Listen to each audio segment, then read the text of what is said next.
Good morning, class. Thank you for joining me in this e-learning day. I hope you're having a great day. Hope you're having a good morning. Um, so anyway, here I'm going to move my face up here. So we're going to cover a lot in a short period of time.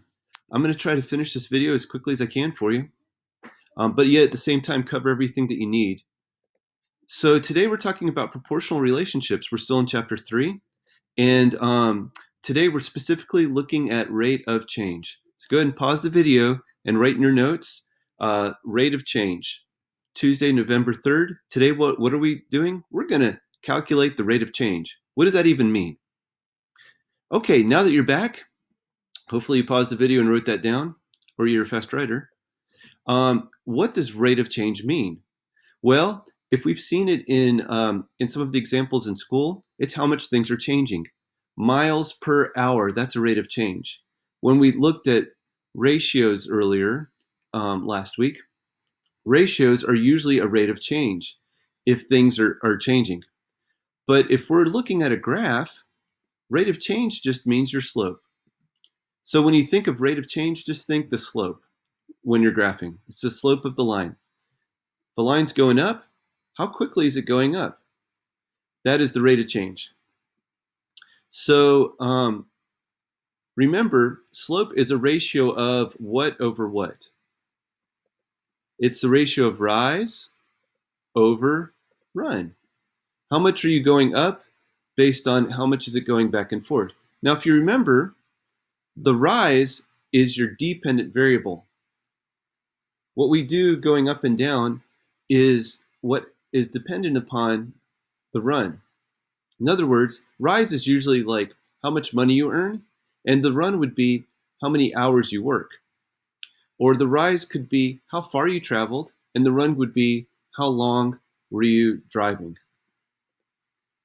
So rise is your dependent variable. So to figure out the rise is you take two of your dependent numbers and you subtract them from each other. It's like taking y2 minus y1. So for example, if we're going to look at a slope of a graph, then if we were to look at the slope of a graph, let's say I graphed a line,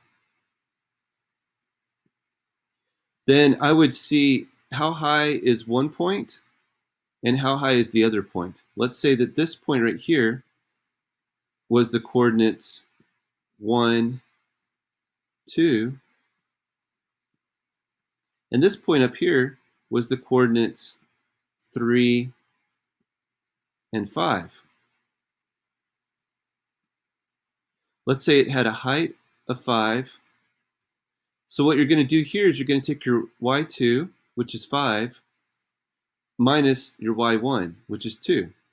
So that would be 5 minus 2. And then we're going to calculate the run. The run is doing the same thing, but you're going to subtract your two independent numbers. So the independent numbers are your x. So we have an x here of 1, and we have an x there of 3. So see, I started with this one up here for my y's. I started with 5, so I'm going to have to start with 3 for the x's. It's got to match. That's very important. So I have 3, which is my x1, my x2, minus 1, which is the x1. And that's how you can calculate the slope. And that's how you can calculate the rate of change. Okay? So rise is just seeing what is the difference between your two y's. How far up did I go? I went from 2 up to 5.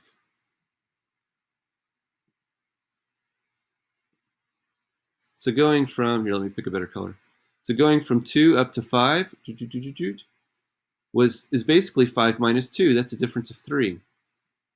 And then I went across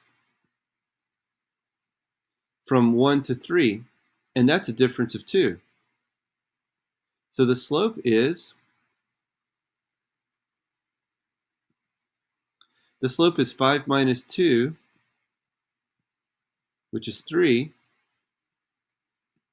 over 3 minus 2, which is 2. That's kind of hard to see. Let me pick a better color. So 5 minus 2 is 3, and 3 minus 1 is 2. So you could see how we could do it either with the numbers, or we can do it with the graph, with the rise over run. It's the same thing. And with the numbers, we just take the second number in your ordered pair, which is your y values. This is a y, and this is a y. And we just subtract them from each other. Then we take our x values and subtract them from each other. Now you notice this is a positive slope, so I know my answer has to be positive. Okay? And as long as you start with the same x as you did the y, it'll be positive. All right, so we're going to practice this more tomorrow, by the way. Let's look at a real life example. Let's say Henry makes $30 for working 2 hours. So he works 2 hours at something, and he earns $30. Then the next day he earns $45 for working 3 hours. So one day he does a job for his neighbor and he works 2 hours and he makes $30. The next day he works $45. For $45, he did that for 3 hours. Is this the same rate? Is this consistent? And well, let's see. 30 divided by 2. So the first question we got to ask ourselves is this consistent? So 30 divided by 2 is equal to 15. So that's $15 an hour. So that ratio we can reduce to $15 an hour. Now let's look at 45 over 3. $45 for 3 hours. Hey, guess what? That also equals 15. So that equals $15. So both of these equals $15. So that means this is consistent. This is a consistent ratio. So I can make a little table if I wanted to. You don't have to. And here I'm going to do the hours, because the amount of hours he works determines the amount of money he makes. So the amount of hours he works is the independent. That's like the x, because he can work however many hours. But the amount of hours that he works determines how much money he makes. So the amount of money he makes is your dependent. Okay, so for 2 hours, he earned 30. And for 3 hours, he earned 45. Well, we can do rise over run. We can use this little thing right here. Remember I said that your independent is like your x, and your dependent is kind of like your y. So let's see what the change is. For the slope, it's going to be your change in y's, subtracting your y's, divided by subtracting your x's. So it's your change in y's over your change in x. So let's go ahead and do that. Let's do 30 minus 45 is negative 15. Okay.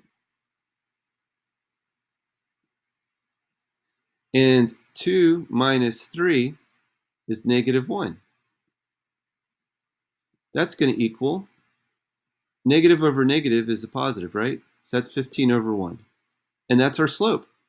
That's the rate of change for this problem. Okay, I'm going to write it out this time. 30 minus 45. And in your worksheet, in your workbook, in your Go Math, you're going to fill out the second number here. So 30 was 2 hours, so I'm going to put 2 down here, and then minus 3. Okay? Now we could have flip-flopped these and it would still end up with the same answer, because the negatives cancel each other out. The key is just to be consistent. All right, now let's look at an example of something that is not proportional. That the proportion, is not consistent. Let's say let's say I have, let's say Henry works. His first time was 2 hours. His second time was for 3 hours. Let's say the third time he works for 5 hours. Okay, let's say Henry works 5 hours and he makes $50 for that 5 hours. Okay. All right. So this time, let's check out this proportionality. He made $50 for 5 hours, so we're going to take 50 and divide it by 5. 50 divided by 5 is 10. So that'd be only $10 an hour. Uh-oh, that's different than what he made here and here. So these two are proportionally, they're consistent with each other. They're constant. It's $15 an hour for both of these. But this right here, if he only got 50 for working 5 hours, that would not be constant. That's what we would be called variable. All right, so last thing, if you have a table like we did here, just pick any two of pairs of numbers, kind of like what we just did. If you're just given a table, you can just pick any two pairs and do rise over run. So let's look at that. So to find the rate of change, I'm going to pick these two numbers because it's pretty easy. So 8 and 6 and 3 and 1. So remember, it's your change in y's over your change in x's. The y's go on top. So I'm going to do 3 minus 1 over 8 minus 7. Okay? And that gives me 3 minus 1 is 2, and 8 minus 7 is 1. So that's our slope if this is constant. Let's pick two other points. Let's pick 7 and 6. So let's see 7 to 6 and 1 to 1. Let's see if that's the same. So again, we got to do the y's on the top. 1 minus, be careful, that's negative 1. 1 minus negative 1 over 7 minus 6. Okay? 1 minus a negative, well, what is minus a negative? That makes it plus plus, right? So that's 2 over, what's 7 minus 6? 1. Good, it looks like it's consistent. So you can see, and then you'll see the same thing here. This graph, it's consistent. So the slope is 2 over 1. And that's your rate of change. Okay, hope this helps. Have a great day.